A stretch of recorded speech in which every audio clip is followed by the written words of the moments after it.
Hi friends, ఇవాళ నా vlog వచ్చేసి క్యాప్సికమ్ ఫ్రైలోకి కావాల్సిన ఇంగ్రీడియంట్స్ ఉల్లిపాయలు, కరివేపాకు, టమాటాలు, క్యాప్సికమ్. ఫ్రైలో కావాల్సిన సరుకులు స్టార్ట్ చేసేద్దాం. ఉల్లిపాయలు వేసేస్తున్నాను.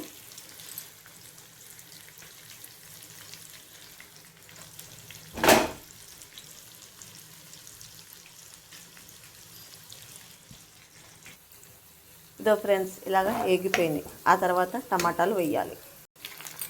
టమాటాలు వేసేసి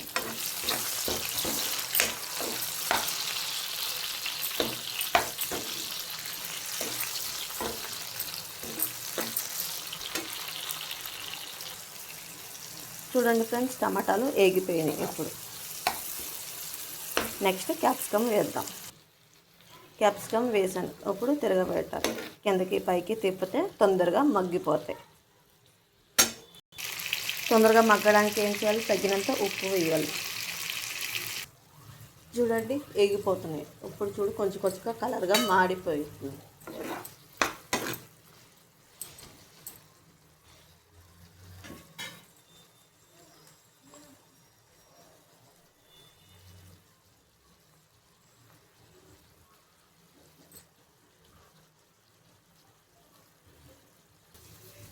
చూడండి ఫ్రెండ్స్, ఇప్పుడు బాగా ఏగిపోయినాయి. దీని తర్వాత ఇప్పుడు కావాల్సిన కారము, పసుపు తగినంతగా వేయాలి. మేము తినే ఘాటుని బట్టి కారము, పసుపు వేసుకోవాలి ఫ్రైలోకి.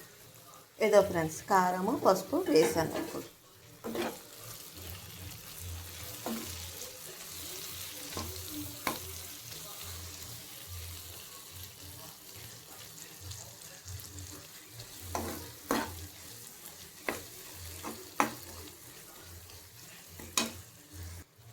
ఇదిగో ఫ్రెండ్స్, ఇప్పుడు బాగా తిప్పేసి పెట్టాను. ఆ తర్వాత బాగా మగ్గనియాలి. ఎందుకంటే కారము, పసుపు అన్నది వాసన పోవాలి. ఆ వాసన పోతే మనం తినగలుగుతాం. ఆ తర్వాత బాగా మగ్గిపోయాక ఇది రొట్టీలో కానీ, చపాతీలో తినవచ్చు, పుల్కాలో తినవచ్చు, రైస్లో పెట్టుకొని తినవచ్చు. ఎలా అంటే అలా తినవచ్చు.